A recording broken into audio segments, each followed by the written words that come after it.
This is the regular scheduled board meeting of the President and Board of Trustees. All rise for the Pledge of Allegiance.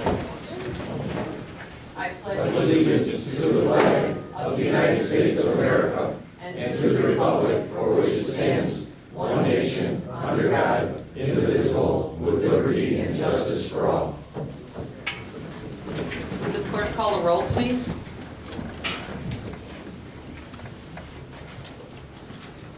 Trustee Diaz? Here. Trustee Klug? Here. Trustee Fritz? Present. Trustee Kasecki? Here. Trustee Lima? Here. Trustee Korsinski? Here. Mayor Pilkey? Here.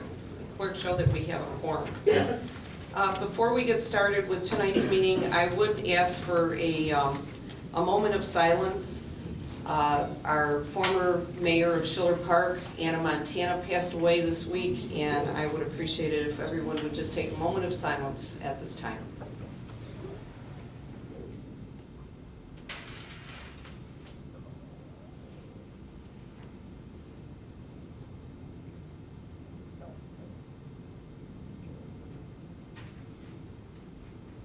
Thank you very much. Okay, if we could have the approval of the regular board meeting minutes of October 20th. Could I have a motion? So moved. Second. I have a motion by trustee Klug, a second by trustee Diaz. Call the roll, please. Diaz? Yes. Klug? Yes. Fritz? Yes. Kasecki? Yes. Lima? Yes. Korsinski? Yes. Okay, motion passes. Okay, I know we're anxious here. We have the administrating of the oath of firefighter paramedic John P. O'Leary.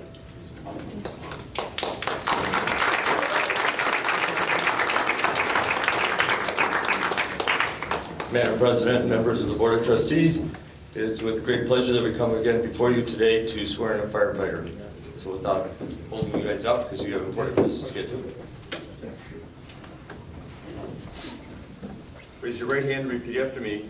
I John P. O'Leary, do solemnly swear do solemnly swear that I will support the Constitution of the United States, that I will support the Constitution of the United States, the Constitution of the State of Illinois, the Constitution of the State of Illinois, the ordinances and rules ordinances and rules of the Village of Schiller Park the Village of Schiller Park Fire Department, Fire Department, and that I will faithfully and I will faithfully discharge the duties discharge the duties of the office of the office of firefighter paramedic of firefighter paramedic according to the best of my ability. according to the best of my ability. Congratulations.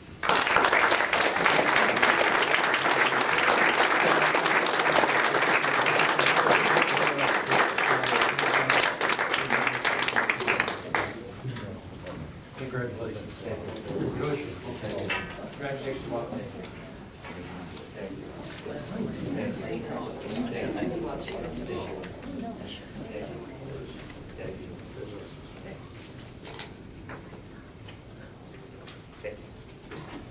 Do you want any pictures with your family?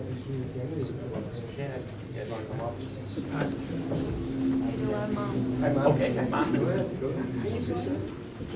Don't be shy. Go ahead. Don't let a broken arm stop you.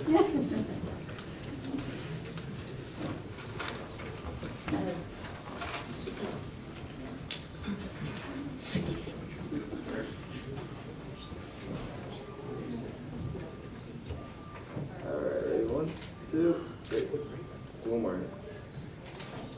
All right.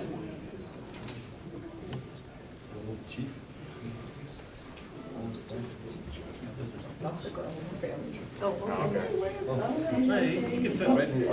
I'm not sure if you I'm out there.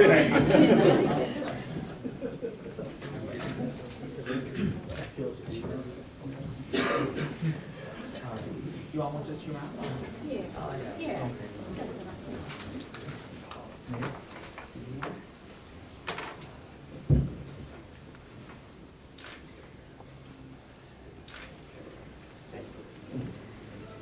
Thanks, John. We'll see you in the morning.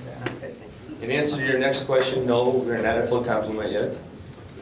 So we will be back. Thank you very much for your attention. Thank you. Thank you. And congratulations again, John, and congratulations to your family. Thank you very much. Okay, one more time.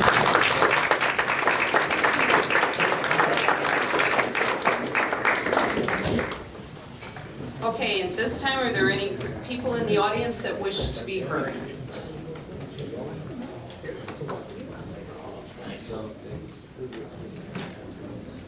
could state your name for the record, please. Hello, my name is Robin Ryers.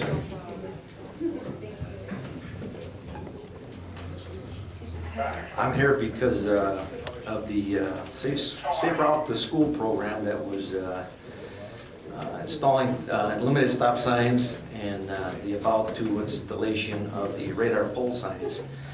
I wasn't too happy about it when the signs went up in my neighborhood. So I decided to go down my block. I live on Scott Street, from Irving Park Road to Waveland Avenue. There's 3 intersections with the signs there. And then I petition drive down Ivanhoe, Ivanhoe between Scott and Warman Avenue. And to petition my neighbor, see how they felt about this. And we talked about the signs. Not too many folks liked it. And I told them that what was told to me last time I was here, that there's a possibility of putting timers on the signs, this and that. But they still didn't like the idea.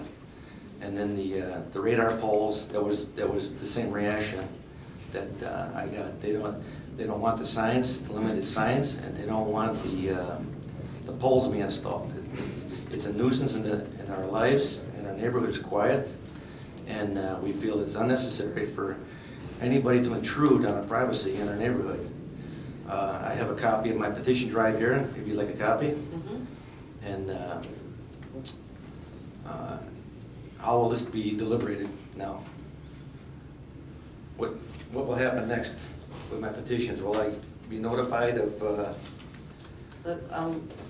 I'll let our engineer address right now. Yeah, we have confirmed that the signs are programmable as far as time of day and days of the week. I don't think that we've arrived at a final consensus of exactly what the right period to have them on, but the idea would be that they're not on all night long. We want to be consistent with all the signs in the village, that they're all either on or off at the same time. We certainly want to take into consideration the petition information you have there. We had a little bit of a struggle with the vendor just learning how to program them, but now we have that down. We have all the instruction manuals.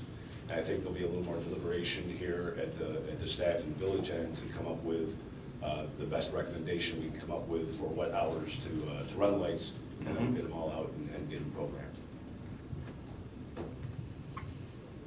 Mayor, if I could add, I did speak to a representative of the school district the other day about this issue to indicate to them that we would like some feedback from them on what they feel would be good or appropriate in this regard, because obviously the intention of these signs initially was to improve the safety of kids going to and from school. They were, they obviously understand that it's ultimately our decision, but they're going to, I think, take a look at it and come back with some kind of a recommendation. But the initial indications were that they would be willing to certainly have them off most of the time. Their main concern, of course, is when the kids arrive at school in the morning and when the kids leave for the afternoon. And, they certainly are willing to, or open to anything that we would suggest an alternative to that. So I think something is going to be decided soon. Well, I went, did some research on the web about this program, and it seems like the main topic of this is to help fight child obesity. So the program is looking to initiate ways to make it safer for kids to go to school, to encourage walking and bicycling. And personally, I don't feel it's my business or a taxpayer's business about somebody's obesity. So kids that are obese that are going to school, I think it's a family issue, it's a private issue, and it should be taken care of there rather than the village be taxed or burdened in any way that because of somebody else's responsibilities that they either neglected or taken care of. The federal government is not, they can't take my money and use it for programs like this. They can't rob it from me to help some kid in school become skinnier or to encourage a healthier lifestyle. It's not I'm not responsible for somebody else's kids that go to school. And that's what it seems like the biggest proponent of this program is, to help fight child obesity. And so you guys, I know, talked about this for quite a while. I don't know if you've seen this part of it, but to me, it's a private issue, and the taxpayers should not be paying for these signs. Whether it's federally funded, 2 weeks ago, it was told to me that 80% was coming from federal money, 20% from local, but money doesn't grow on trees, and people think it does. Well, the root of that tree is the taxpayers. We gotta pay 100% of that money, no matter what people think is free. It's not free if it comes from the government at all. So I'd like to submit my petitions and be at rest. Thank you, Mr. Ryerson. Thank you, Vicki Ryerson. And just because the research on this program was brought to my personal attention from the website on this Safe Routes to School, which is where this originated. It talks about what needs to be done prior to submitting an application, which I think we were told the last meeting that we've been waiting for these for a couple of years, which is within the amount of time that this group says it could take. So that means that about 2 or so years ago, it came to the table here. And probably oversight on my part that I wasn't around and didn't know about that.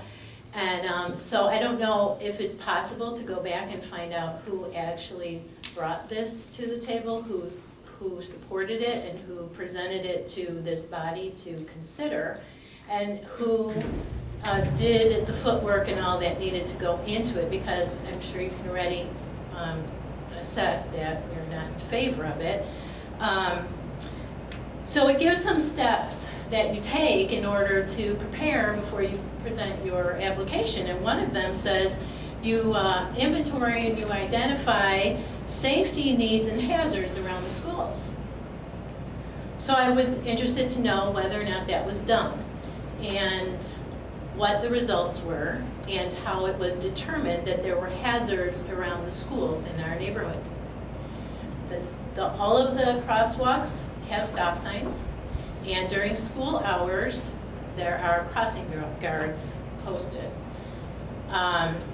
I have never, again, I mentioned this the last time, but I have never seen so much as a fender bender at any of those intersections, and have never, thank goodness, ever seen a child involved in any sort of traffic incident.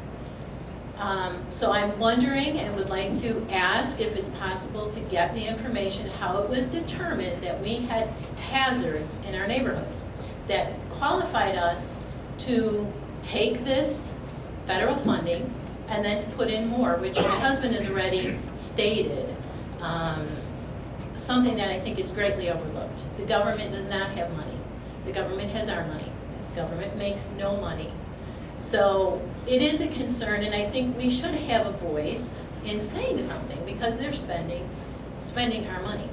And in something that is absolutely, we're not in agreement, and now we found out that there are many in our neighborhood that aren't either. So I don't know the proper protocol to make a request to the village to obtain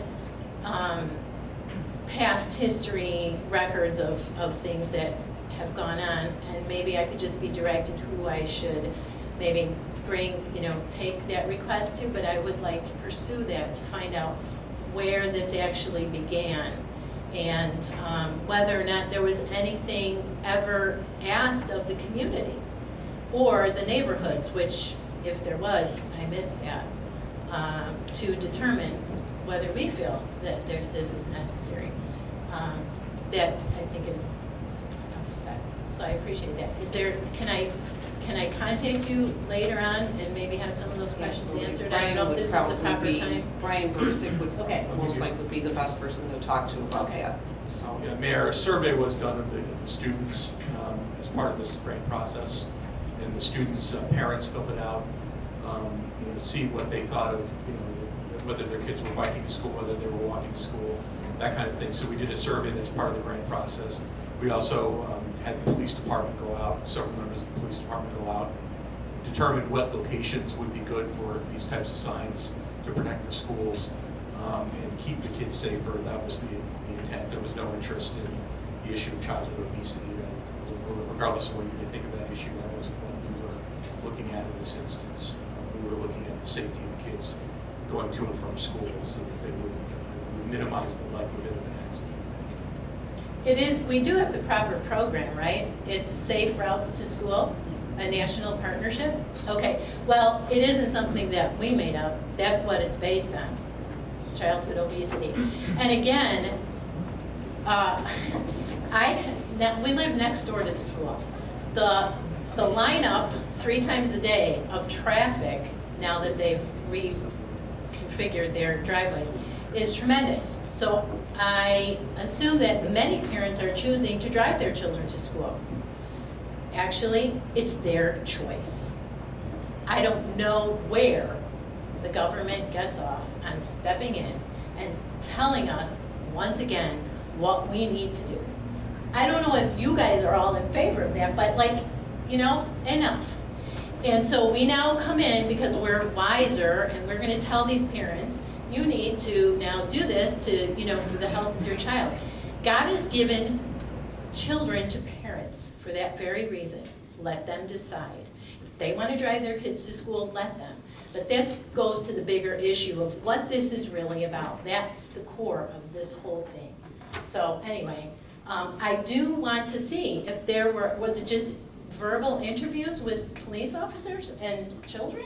Or was there an actual study done, recorded, that there's hazards? Because truthfully, that's what it's based on. And I would like to know how someone determined that there are hazards. Okay. So I would appreciate someone getting back to me. We Okay? will. Appreciate that. Thank you. Thank you very much.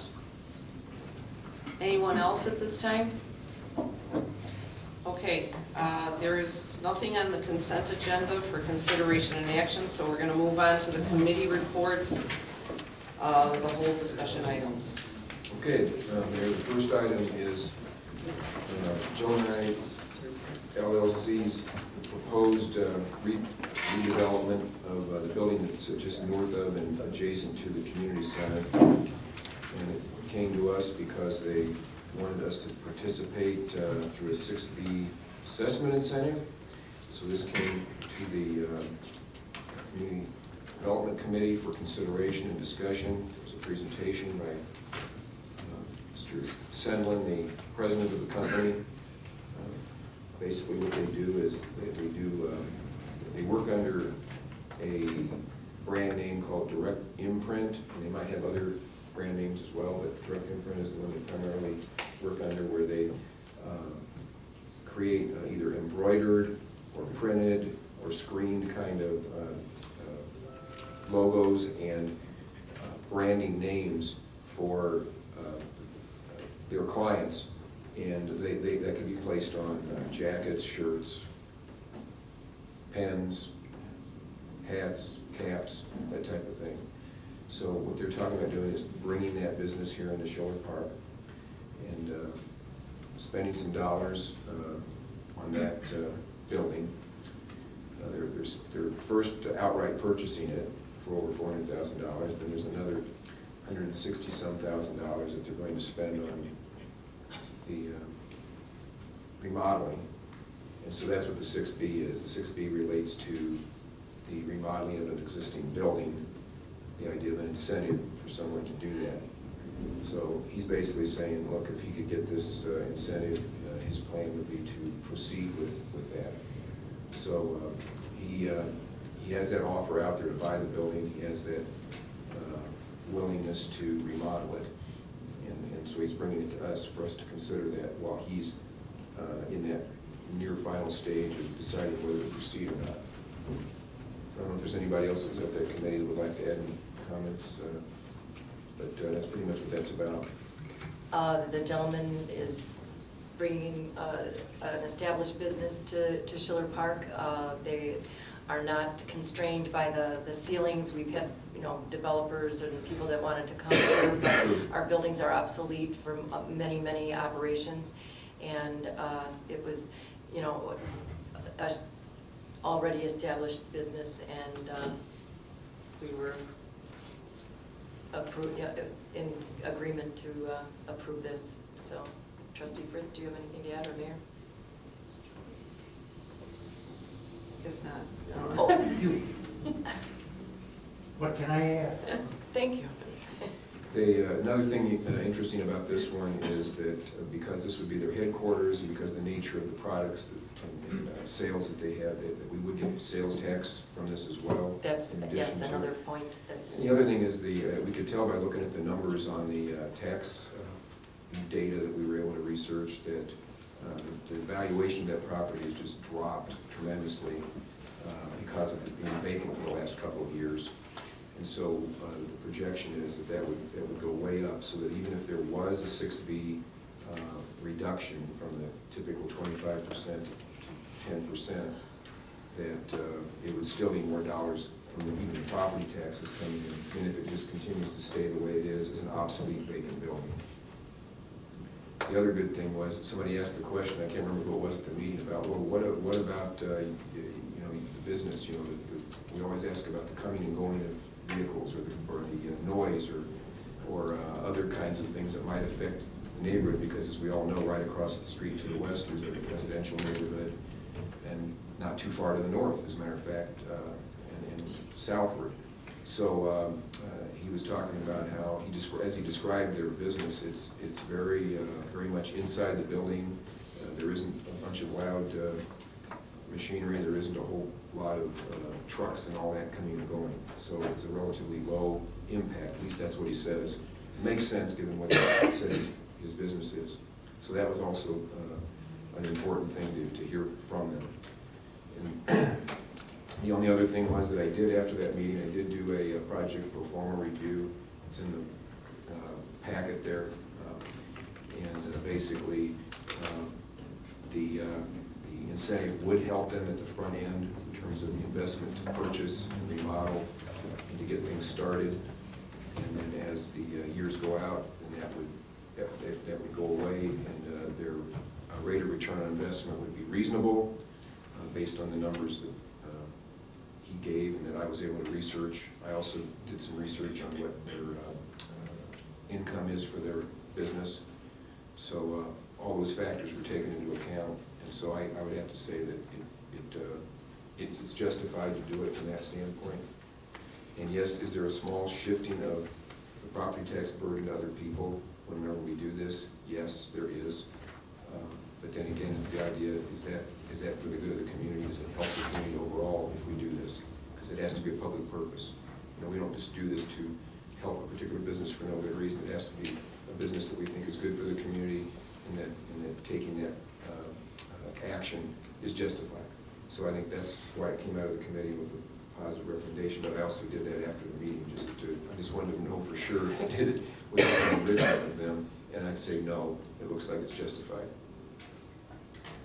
Brad, I get one quick question. Yes. I'm in favor of the 6B, because I thought it's a very good company, but what happens if the sale doesn't go through? What happens to 6B?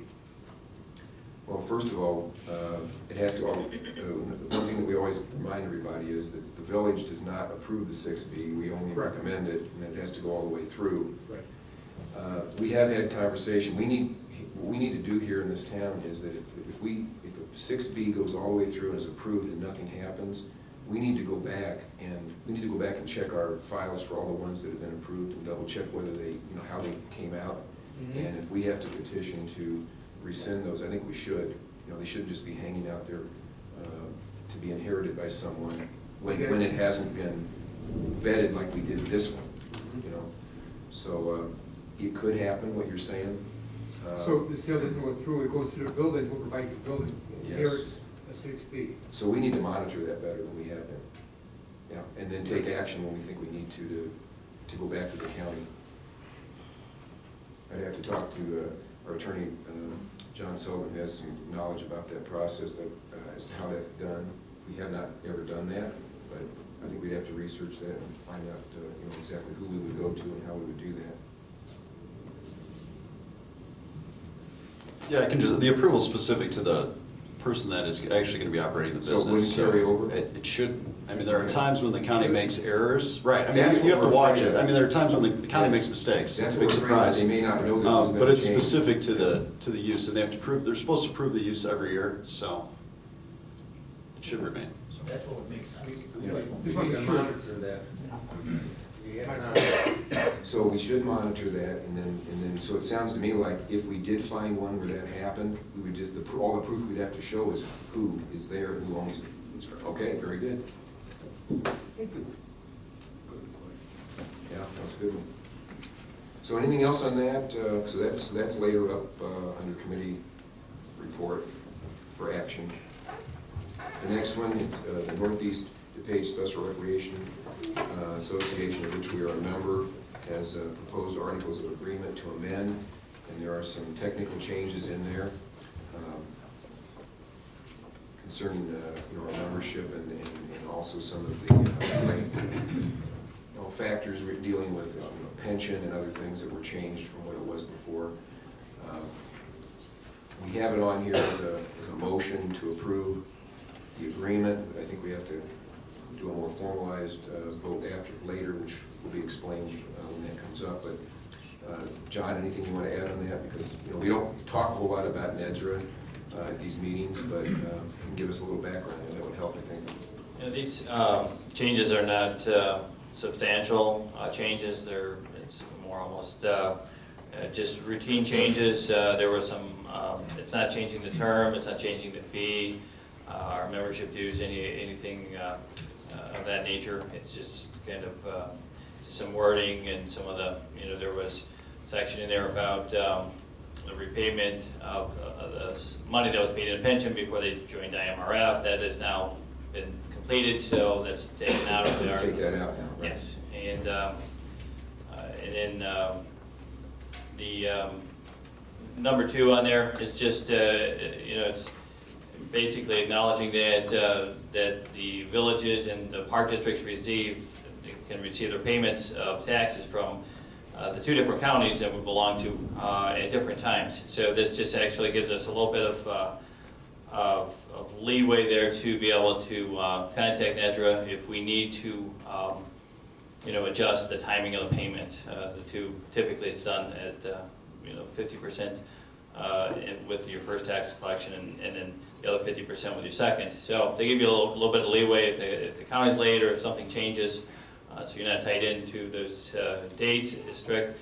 Number 3 and 4 both related to just changing the voting to change the articles of agreement themselves from 80% to 67%.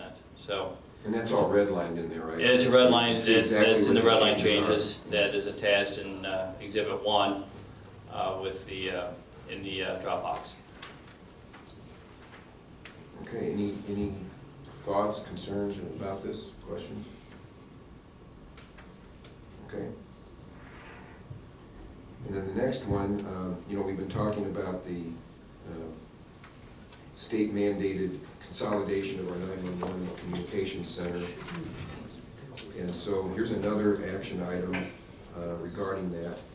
And one of the things we mentioned at the last meeting was that while we're working on what we're now calling the Municipal Consolidated Dispatch, the new entity that we're in the works of creating and moving ahead on, we still at the same time, all 3 of the communities need to keep our existing communication centers going, of course, and a big part of that is not just the equipment, but is the actual dispatchers that are doing it. So one of the things that our consultant recommended, and also that we know has been a practice in other communities that have been consolidating their communication centers, is to provide an incentive, a retention incentive for the dispatchers to stay around through the closing time when we change over totally from the current situation to the new situation. So we have in there a document about how that would be done and a dollar figure for doing that. So that we're talking about basing it on a percentage of salary so that we take into account, dispatcher, tenure, and that type of thing. So is there anything, Chief Regakis or Chief Chiodo, you'd like to add on that? I know you're working hard to keep dispatchers in there, and so far it's been successful, but, this is another thing. Yeah, we're stretched a little thin now as Yeah. it is, and it's essentially that we keep people around and be able to work because it's a vital function in the police department. If we don't have this incentive bonus,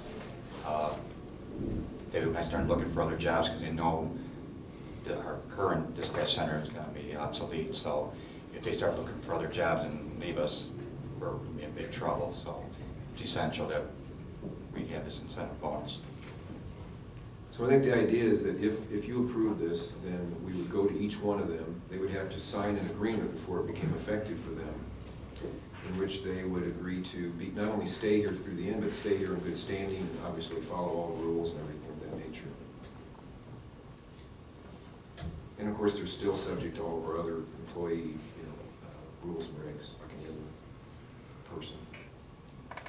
So any questions on that? I mean, I know we've talked about it a little bit before, so this shouldn't be a completely new thing to you on the board. All right, thank you. Okay, the next one then, the snow removal plan. This is just an informational item to update for your information what's in place. I know there's the text in there has to do with how they respond, how people are deployed, and there's a map in there of the locations. Joe, isn't that right? I mean, the routes, the zones that you have, that type of thing. Anything you want to mention in particular? No, there's really no policy changes in it, just some minor operational changes, and the maps are just the job assignments and what areas of responsibility every driver has. Okay, any questions or comments on that? Snow removal is important, so that's why we're bringing this out to you, so you know that we actually hopefully are ready and with whatever Mother Nature throws at us this year and into next year. Okay, the next one, the handicap parking. Of course, this has been an ongoing review of our overall situation. We did an update. We had a big discussion at one of our committees. I think it was public safety, wasn't it, Brian? Yeah, we discussed it in a public safety committee meeting. So to try to get some criteria for staff, we were explaining how we had done it before. We were trying to get some feedback on all this. So now here's one particular example that you're bringing back. And part of it was we wanted to formalize who's on the list, and they obviously have to meet the criteria. And here's, I think this is our first one that's come forward since the first approval came. First list was. Yeah, well, I think we had one a few.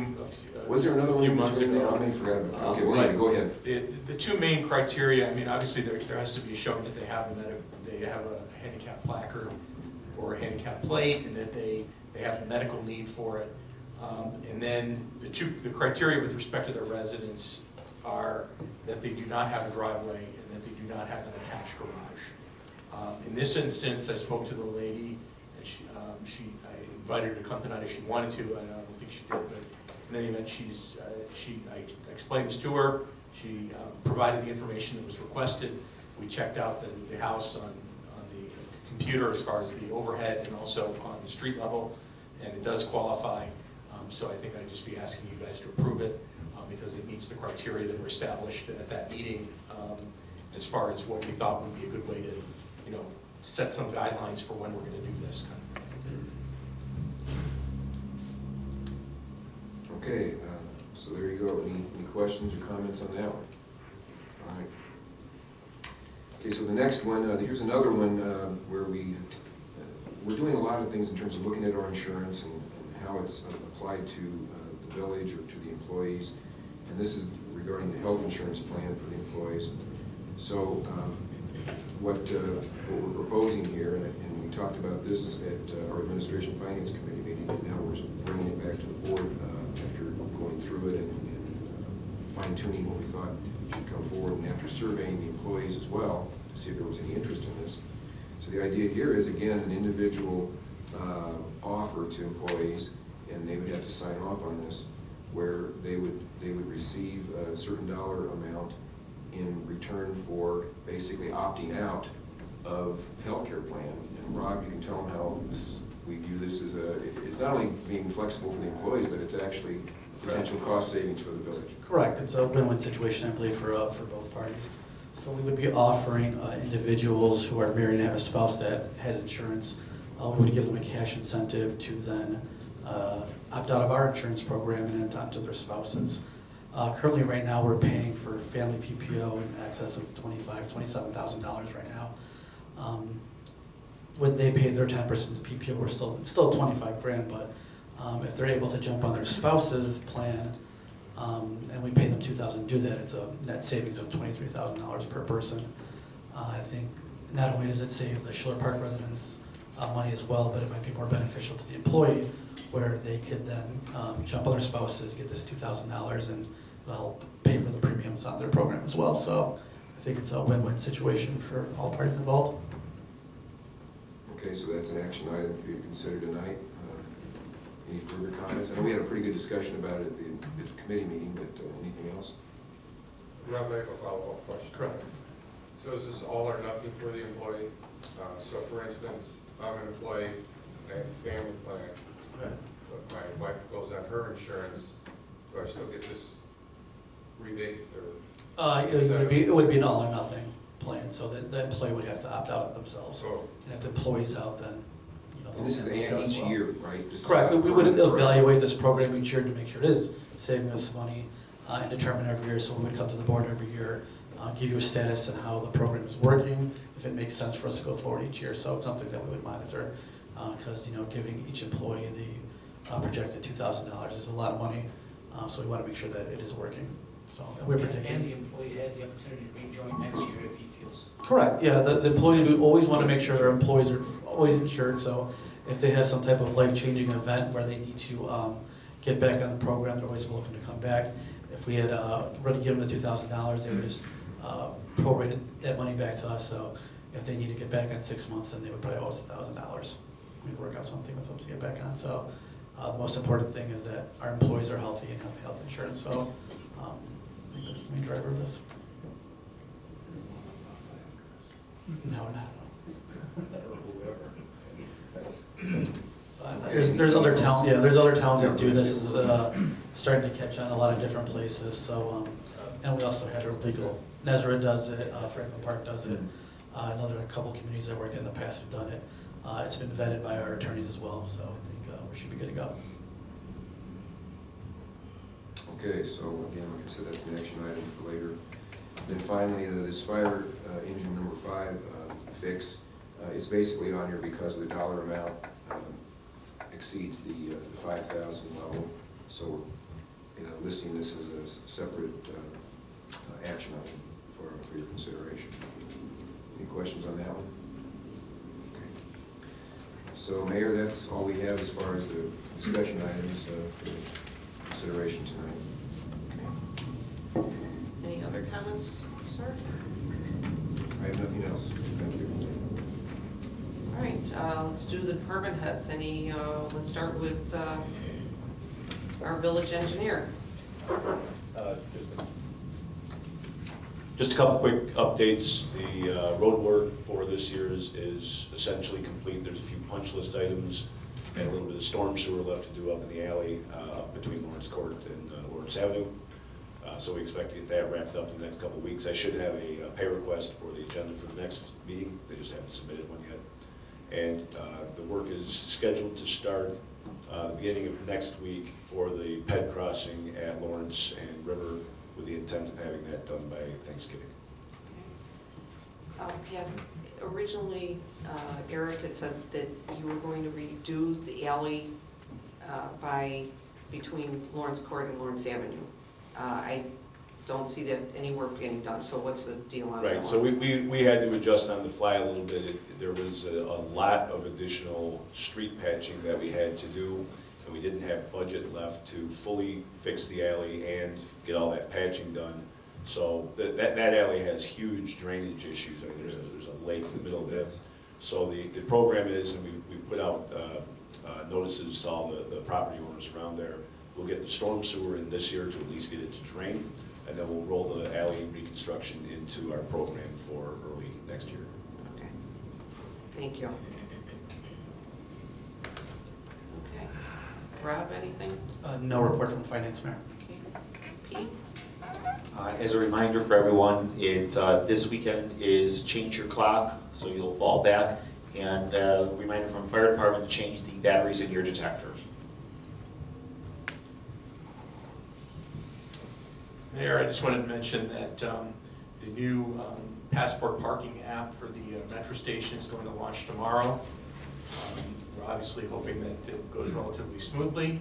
We think that everything's set up. Shabir is going to be out there to talk to the people and help them if necessary. Joe Blum and his guys were kind enough to get the signs up today for me. I appreciated that. And Shabir went over and dropped off on all the windshields of all the cars a handout regarding the development. So we're hoping to have a good launch tomorrow. And then I was going to mention in Eric's absence, and I don't know if I'm stealing Joe's thunder, but there's a ComEd project up on Lawrence Avenue that's going to start early next week. It's going to be, I think, near Michigan, from Michigan, is it Michigan?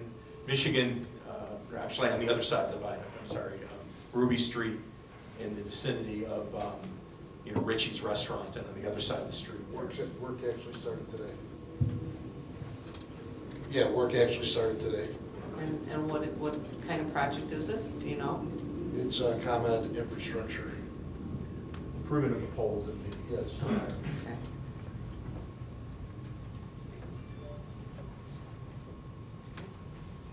John? Nothing new at this time, Mayor. Okay. No report from the street. Mayor, I have nothing this evening. I just John, would, Mike? maybe you were gonna mention it later in your report, but I just want to mention the pumpkin smash. It's on Friday. I believe we're doing it at 6 o'clock in the back here for Village Hall. So we invite all the residents to come out and bring the old pumpkins and have some fun dropping them and smashing them and making a mess. It'll be Friday night. Thanks, John. Trustee Fritz, anything? Nothing at this time, Mayor.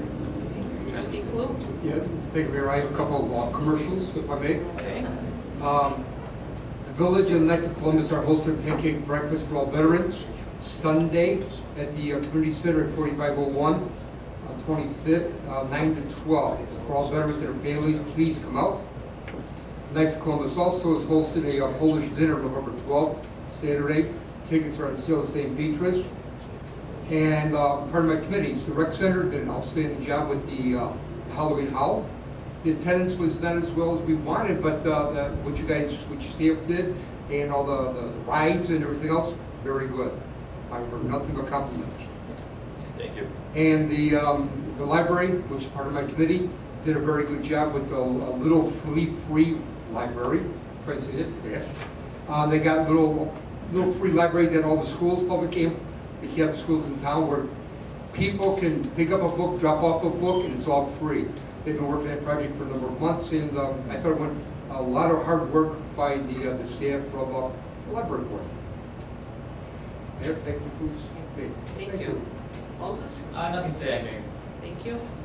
Kitch? Nothing, not today. Bob? Yes, I have two hopefully brief questions. The first one regards the property with the 6B application. A point of clarification, has the property been purchased already? I don't believe so, but if you want to hear it directly, there's Zach Kafis, who's the attorney, and also, is it Dave? Daniel Senlin, they're both here, if you want to hear it from them. You're shaking your head no. That was our understanding that it was not. You have a closing date? It's based on the approval of the city. And since we're paying cash, Why don't you come up to the mic? Yeah, that was my understanding was, I mean, we don't, that's one of the things we always ask is, we don't want to say, okay, they made a decision and then we give them an incentive, that doesn't make any sense, that would be a bit backwards. It happens a lot. But anyway, please go ahead. Yeah, and since we're paying cash, we're not limited by a bank, so everything will go pretty quick once it's approved. That was the main question. If anyone got them up here, if anyone else has any questions. Sure. Thank Sure. you. No, I was just a little uncertain, thank you. And then my second question, I'm not exactly certain who I would address this to, so I'll leave it up to the floor. I see that Jimmy John's is coming along quite nicely and quickly. Has there been, I know I've asked Brad a handful of times, has there been any sort of, I don't know if update's the right word, or clarification of whether or not there's been a study on how traffic is going to be impacted? It's already a pretty congested area to begin with, and even just going to Starbucks today to get coffee, I noticed how backed up and kind of nasty it got. Just mean from a sort of safety perspective with cars coming in and out, and particularly because they do have a drive-through. I've asked about it a handful of times, and it seems like there maybe wasn't a great answer yet, or can't find the document or something. So it looks like Pat, you got the mic, so. Yeah, I think I have the answer. It may not be the answer you're looking for, perhaps. We did, as part of the permit review, we reviewed the parking layout, the circulation, where they had the garbage pickup. We did have them make some changes on the internal circulation. Essentially, in consultation with Eric, because what they were asking for was a use of right rather than a special use or something. When they come in for special uses, we have a lot more tools in the toolbox to ask them to perform traffic studies. We did ask them for some same store information, which is pretty sparse. We don't see a lot of drive-through Jimmy John's. It was unfamiliar to my staff. So we did ask them to truth out a little bit how their operations were going to work, how their internal circulation works. But there wasn't a traffic impact study, in other words, impacts for traffic on the main roads. I can tell you what that traffic impact study would have said would be that they're not generating trips. A store like this, particularly a drive-through store, always thrives off of the existing traffic that's out there. It's what the traffic engineers would tell us.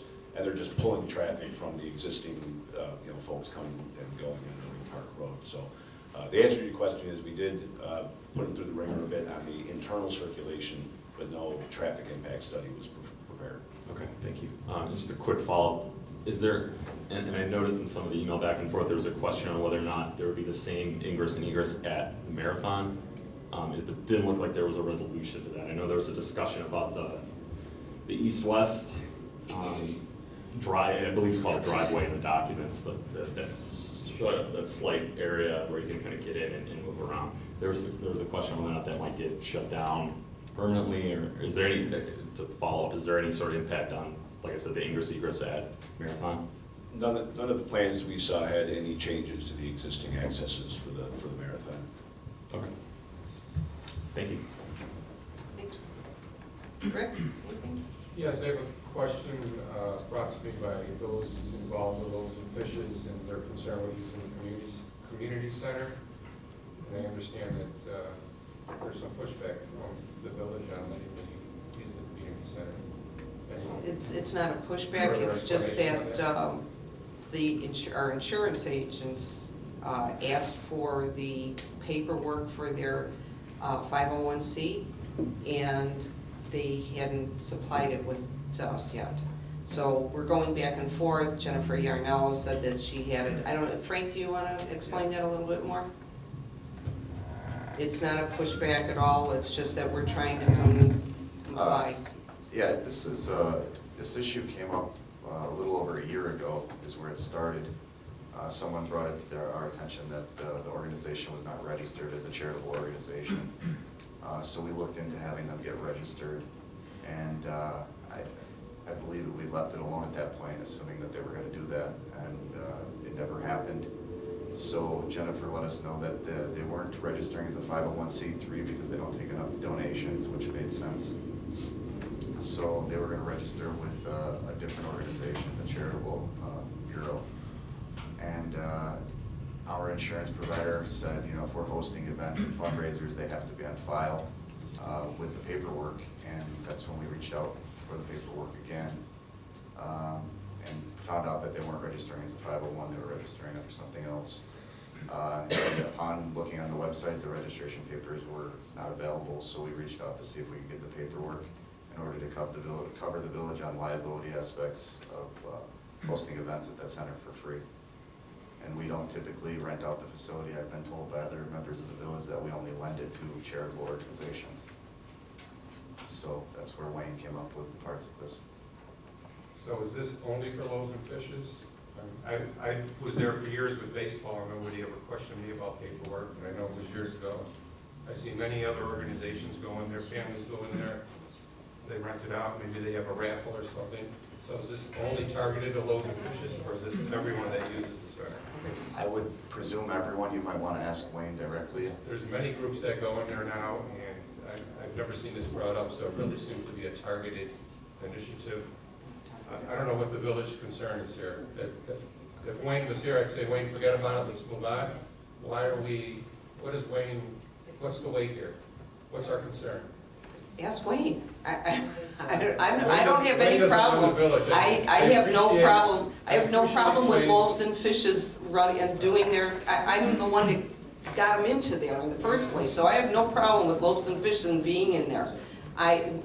Wayne is the one that said, where is their paperwork for this? So, Wayne you know. recommends to us, and my comment to Wayne would be, let it go. So that's my feedback here. Well, I don't know if that would be a, Well, then, you know. when the Boy Scouts go in there, and the Girl Scouts, and other organizations, and Well, somebody does usually- something for the village, you know, I'm not arguing with you, Rick, I'm It just seems to usually be very with targeted. them, I mean, they have insurance papers and things like that too, so I guess it's I don't know, I really can't tell you, it's Wayne is the one that brought this up to us. Like I said, I have no problem with loaves and fishes being there, you know, it's a great program, Let's so, get some more you information know. from Wayne and get past this, because they have events that want to go on there, Right. and we'll hold them up. Right, and we approved the event to go Mayor on, and trustee, so. could I might be able Did we to approve the event for them to go in there? I asked Wayne the same question you just raised. I said, well, what's the issue here? And he said, well, in this case, he said, any of the groups or agencies that go in there and have, their own club meetings or things of that nature, he says, that's one thing. He says, we're basically covered for anything that might happen there, like someone trips and falls or whatever. But he said, the problem is that when you have an organization that is providing service to people that are not like members of their group, they're basically opening it up to the general public, and that's what they do here. They're basically serving homeless or destitute type people that need help with food. And so he said that's where you can run that risk of there being a liability. But he did say that liability would be something that would be a legal issue that might get drawn into something. So he's always got his antenna up about things like that. So he thought, they're serving food, they're serving drink, those are high-risk activities, and they're serving it to the public, they're opening up the public. So that was his basis. Now, is that a good enough reason for us to tell him keep going at it or stop? We could decide that. But anyway, that's what he said. But he did confirm to me that in all situations that the village itself would be covered from a general liability and property and casualty perspective. It's really about the people that are in there and the citizens that go in there. What's their situation? What would happen to them if something happened? So that's it. He might be able to better explain People that. that go in there, I don't understand that.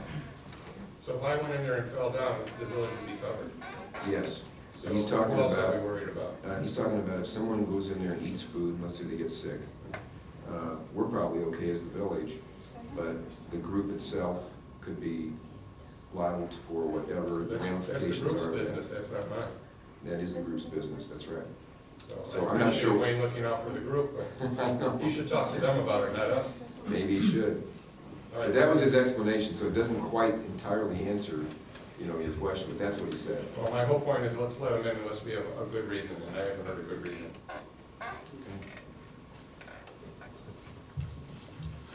I don't mean to speak out of turn, but I just wanted to briefly mention, in regards to the Jimmy John project, it's a little disappointing that I got the answer I got tonight. I had assumed that a deeper dive into the traffic had occurred. The board and zoning board has had to take this project seemingly entirely on faith. When a similar project was shut down, I believe, before my time.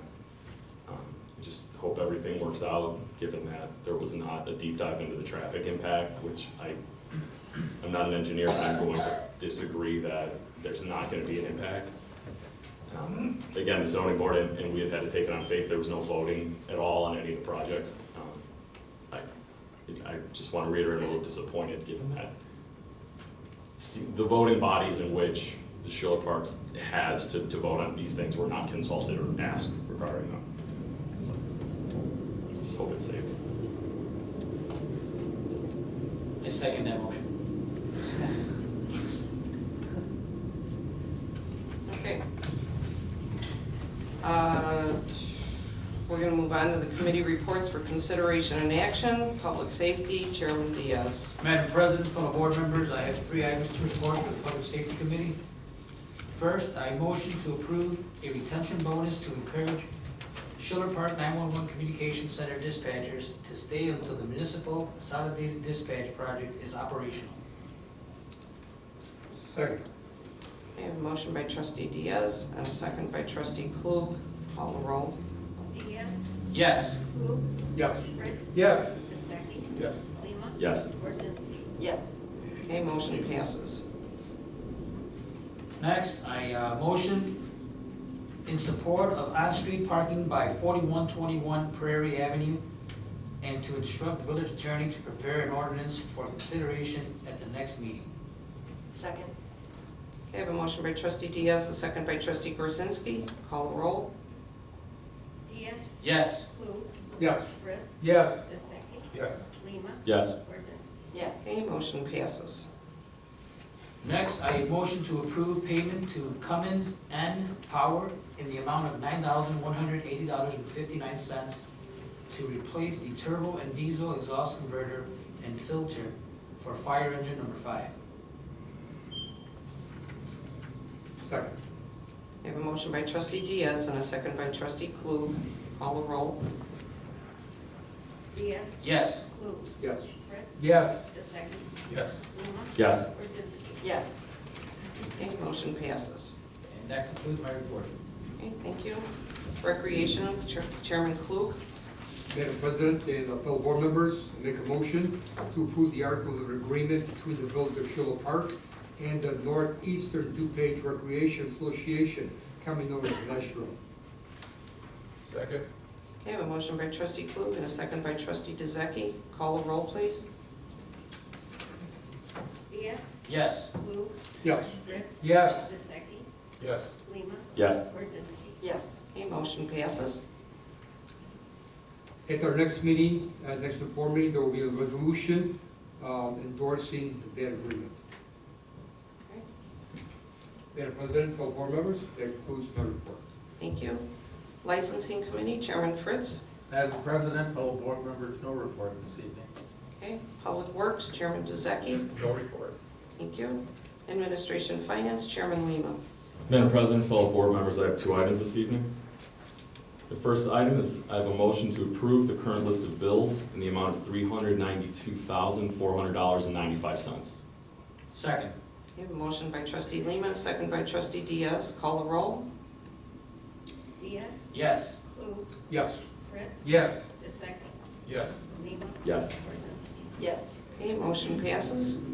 Second item, I have a motion to approve an incentive program for payment to full-time eligible employees in lieu of health insurance coverage. As an addendum, the Public Works Union employees are not eligible because they are on a separate union insurance plan. Second.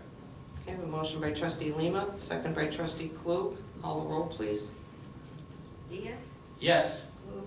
Yes. Fritz? Yes. Giuseppe? Yes. Lima? Yes. Worzynski? Yes. Okay, motion passes. Concludes my report. Thank you. Thank you. Community Development, Chairman Brzezinski. Madam President and fellow board members, I have 1 item. Next on the agenda will be a motion regarding a proposed property assessment incentive for a new business planning to move into Schiller Park. Jonai LLC applies brand names on clothing and other items for their clients with embroidery and various types of printing. Discussion before a second. Sure. This is a 6B. Can we add that to that? Because otherwise I think it's misleading to the public. Okay, I'm sorry, I will add that proposed 6B tax incentive. Second. Well, that's just informational. That was information. Right, this was informational, the resolution's coming up. It does specify in the. Yeah. Thank you. But the clerk could add that into the way the Well, it is in the trustee- resolution, it does. trustee, Yeah. provided informational Mhm. item. And that concludes my report. Thank you. Okay, we're gonna move on to report from mayor for consideration and action. Moving down to other matters, a resolution supporting a Class 6B real estate tax assessment application by Jonai LLC for a parcel located at 4535 North 25th Avenue. 6B approval, Jonai LLC. Do I have a motion? I'll move. Second.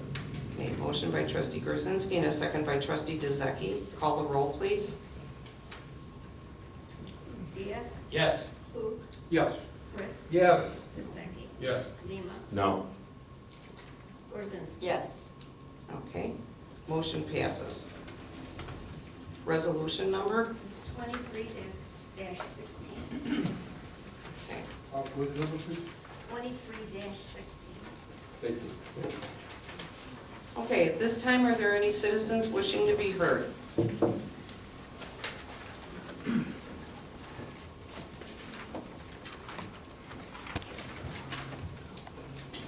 Good evening, my name is Vera Pisani from Richie's Restaurant, and I just wanted to express my condolences to the village of Schiller Park on the loss of their past mayor. I did not know her, but I know she served many, many years in the community and many people are certainly bereaved over this. And I also want to thank Schiller Park for giving us the opportunity of having a business here with the Cubs winning and the most wonderful days we've ever had. I got to meet so many people who came to our place to celebrate, families and little kids and young people. You have a good core here. You have a good core of people, and you have a big job of keeping this place healthy, wealthy, happy, and safe. Thank you very much for the opportunity to serve you. Thank you, Vera. Anyone else at this time? Okay, if there's no executive session, Madam Mayor, okay. I'd like to move to executive session, please. Okay, and the reason, please? Employment. Employment, okay. Employment. Okay, do I have a motion? Do we have a second? Second. Okay, motion by trustee Klug and a second by trustee Grzinski to go into executive session. Call the roll, please. Diaz, Yes. Klug, Yes. Fritz. Yes. Disseki, Yes. Lima. Yes. Gorzinski. Yes. Okay, motion passes. All right, we're going, the time is 8:03. We're going into executive session.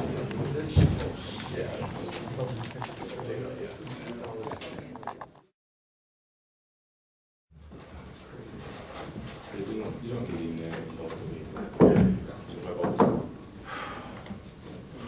Okay, could I have a motion to reconvene into regular session? So moved. Second. Okay, we have Klug and Lima, second? Sure.